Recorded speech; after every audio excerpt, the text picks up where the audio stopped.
자, 요즘 애착 유형 이야기를 하고 있죠. 지난 영상에서 주로 불안형 이야기를 했고요. 회피형은 간단하게 소개만 했어요. 그래서 오늘은 회피형 이야기를 할 차례인데요. 그 전에 먼저 혼란형 이야기를 하겠습니다. 이 유형이 궁금하다는 댓글이 좀 있었어요. 사실 처음 애착 유형 설명할 때도 혼란형 이야기는 별로 안 했죠. 그냥 뭐 이런 유형도 있다 이렇게만 얘기하고 넘어갔어요. 이 혼란형은 원래 볼비가 만든 애착 유형에는 없었어요. 나중에 추가된 겁니다. 뭐 숫자도 얼마 안 되고 이해하는 분들도 별로 없을 것 같고, 그래서 그런 건데 궁금한 분들이 많으니까 최대한 쉽게 이야기를 해볼게요. 개인적인 의견이 포함되어 있으니까 참고만 하시기 바랍니다.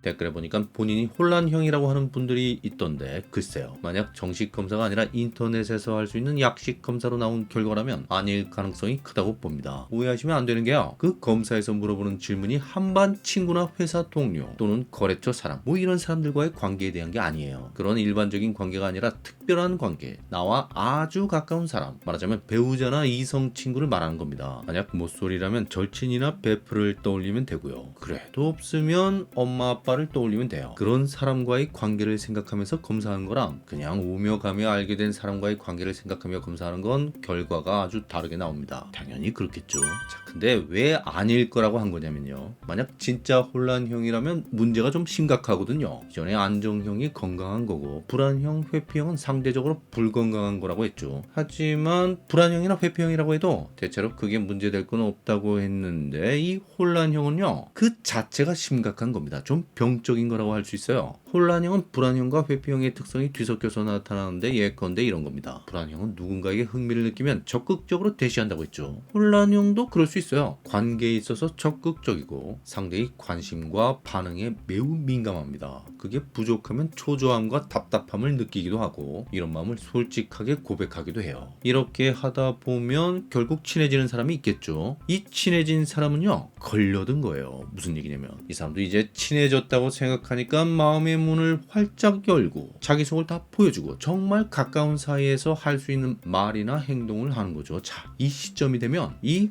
혼란형은 모드를 바꿉니다. 불안형 모드에서 회피형 모드로 전환하는 거예요. 언제 그랬냐는 듯 차갑게 등을 돌려버려요. 태도가 확 달라진다는 얘기입니다. 그냥 귀찮은 거예요, 들러붙는 게. 이게 좀 쇼킹한 게 불안형이나 회피형에 비해 상대가 받는 충격이 훨씬 큰 거예요. 그렇겠죠. 그냥 계속 불안형이었다면 별로 문제될 게 없죠. 안 그래도 반응이 없어 계속 초조했는데 이제는 상대가 확실히 반응해주니까 어때요? 좋아합니다. 이때 만약 상대가 안정형이라면, 다시 말해서 불안형, 안정형의 관계라면 장기적으로 관계가 안정될 가능성도 크고요. 그리고 이 사람이 처음부터 회피형이었다면 그렇게까지 친해지긴 어려웠겠죠. 거리를 계속 두니까. 근데 처음엔 아니었잖아요. 그땐 불안형처럼 행동했다는 겁니다. 지가 먼저 보자고 하고 지가 먼저 연락하고 지가 먼저 온갖 짓을 다 하며 친한 척 하더니, 그래서 나도 이젠 진짜 친하다고 생각해서 내 속마음 다 보여주고 이젠 절친이다, 사귄다, 결혼할 사이다, 뭐 이렇게 생각하고 있는데 어느 날 결정적인 순간에 그걸 알게 되는 거예요. 얘가 날 귀찮아하고 불편해하는 걸, 아니면 조용히 끝낼 생각을 하고 있다는 걸 알게 되거나.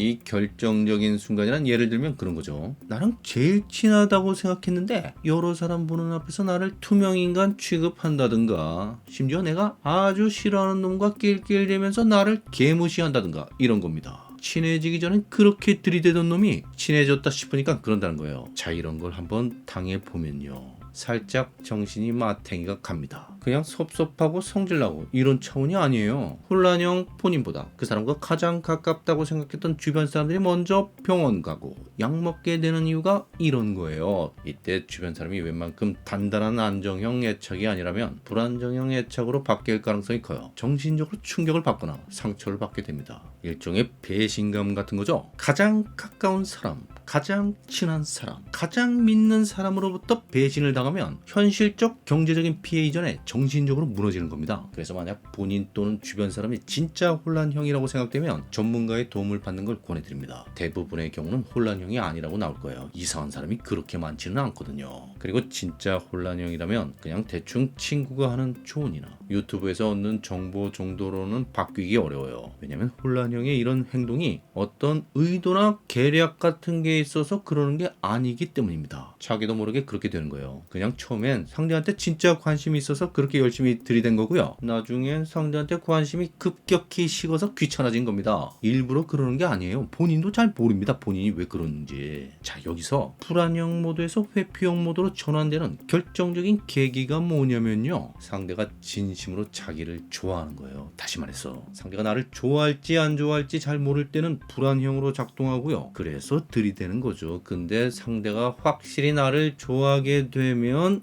회피형으로 바뀌는 겁니다. 이젠 피해버리는 거예요. 자, 이 메커니즘만 보면 그야말로 상대를 가지고 노는 거잖아요. 가지고 논다. 바로 이겁니다. 모든 혼란형들이 이런 패턴으로 행동하는 건 아닙니다. 하지만 혼란형한테 당한 사람들은 이런 느낌이 드는 거예요. 뒤통수 쎄한 느낌이. 이런 나를 갖고 놀았나? 좀 이상하게 들릴지 모르지만 혼란형 본인도 이런 경험을 합니다. 이 상황에서는 혼란형이 가해자잖아요. 근데 어린 시절엔 피해자였던 거예요. 최근 한 연구에 따르면 학대받은 13개월짜리 유아 137명을 검사한 결과 90%가 혼란형 애착을 보였다고 합니다. 이 아이들이 경험한 게 뭐냐면요. 내가 가장 의지하려고 한 사람이 나한테 위협을 가한 거예요. 때리거나 소리를 지르거나 겁을 준 거죠. 심한 경우 상상조차 어려운 일을 당하는 아이들도 있는데 뭐 담배불로 찢은다거나. 그러니까 정상이 아닌 거죠. 문제는 가해자가 엄마 또는 주양육자라는 겁니다. 자기와 가장 가까운 사람이 자기에게 고통을 주는 거죠. 그래서 아이가 엄마한테 이상한 행동을 하는데요. 이전에 말씀드린 그 낯선 상황 실험 있죠? 거기서 엄마가 애한테 밥을 먹여줬는데 애가 엄마한테도 밥을 먹이려고 한다는 거예요. 2숟갈 떠먹이면 1숟갈 엄마 주려고 하고 그런다는 겁니다. 그리고 엄마한테 장난감도 갖다 주고요. 아직 말도 못하는 애가 그러는 거예요. 왜 그럴까요? 애가 엄마를 달래려고 하는 거예요. 엄마가 갑자기 화내고 나를 때릴까봐 엄마가 애를 달래는 게 아니라 애가 엄마를 달랜다는 겁니다. 그리고 그 실험에서 엄마와 아이 말고 한 사람 더 있었잖아요. 낯선 사람. 아이가 하는 행동을 보면 누가 엄마인지 모른다는 겁니다. 애가 헷갈려 한다는 거예요.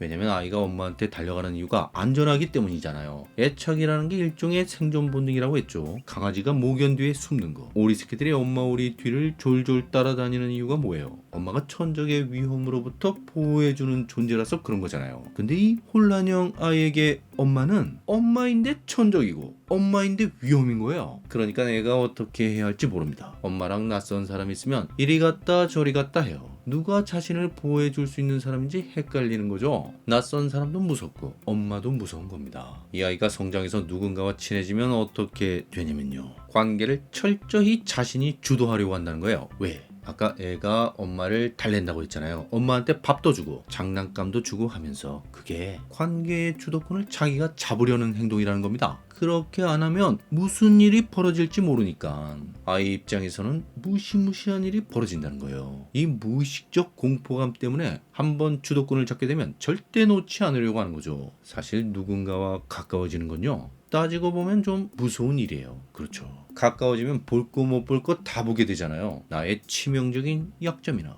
비밀을 다 알게 되는 겁니다. 만약 내가 망하기를 학수고대하는 놈이 그걸 알게 되면 나는 진짜 망할 수도 있는 거예요. 게다가 가까워질수록 상대의 다른 면을 보게 되죠. 그런 것 중에서 일부는 위험하다고 느낄 수 있어요. 혼란형은 누군가를 심하게 비난하기도 하는데요. 그게 진짜 그 사람이 잘못해서 그런다기보다는 그 사람과 친해지는 게 두려워서 그럴 수도 있습니다. 무의식적으로 그걸 느끼는 거죠. 그래서 혼란형이 누군가와 깊이 친해진다면 그 대상은 좀 만만하게 보이는 사람일 가능성이 커요. 별로 위험하지 않은 사람, 다 읽히는 사람. 좋게 말하면 순수한 거고요. 무엇보다 내가 컨트롤할 수 있는 사람, 막말로 내 손바닥 안에 갖고 놓을 수 있는 사람이라는 겁니다. 혹시 오해하지 마세요. 다시 한번 말씀드리지만 혼란형이 의식적으로 이런 계산을 하거나 이런 걸 즐겨서 그러는 게 아니고요. 자기도 모르게 그냥 그렇게 되는 거예요. 누군가와 적극적으로 친해지려고 하다가 실제로 친해지면 오히려 거리를 두면서 상대를 자기 손바닥 안에서 움직이려고 하거나 그게 안 되면 아예 관계를 끊어버리는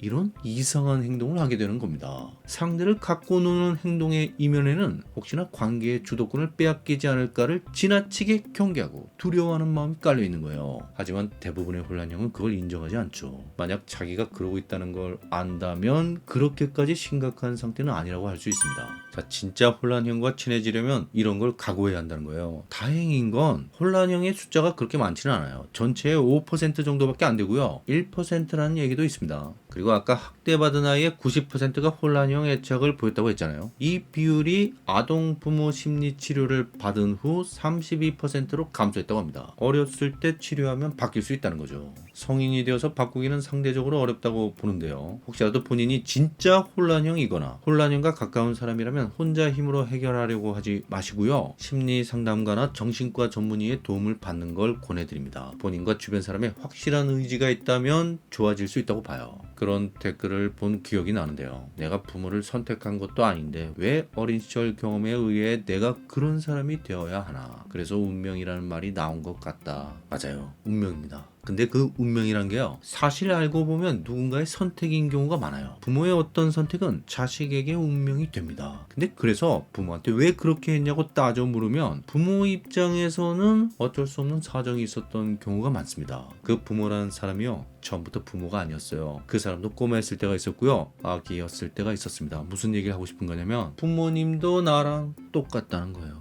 중요한 건 내가 지금 어떤 선택을 하는 거예요. 뭐 대단한 게 아니고요. 부모님이 이랬었다면 하는 마음이 든다면 그걸 지금 내가 하면 됩니다. 융이 말하는 현대의 영웅이 이 선택과 관련이 있는 겁니다. 설사 모든 사람이 아무것도 할 수 없다고 말해도, 심지어 내 마음속에서도 비웃는 소리가 들려와도 그 속에서도 내가 할 수 있는 최선이 뭔지를 찾아내고 그걸 스스로 선택하는 사람, 그 사람이 진짜 영웅이라는 겁니다. 자, 오늘은 여기까지고요. 구독과 좋아요 부탁드리고요. 의견이나 질문을 댓글로 남겨주세요. 감사합니다.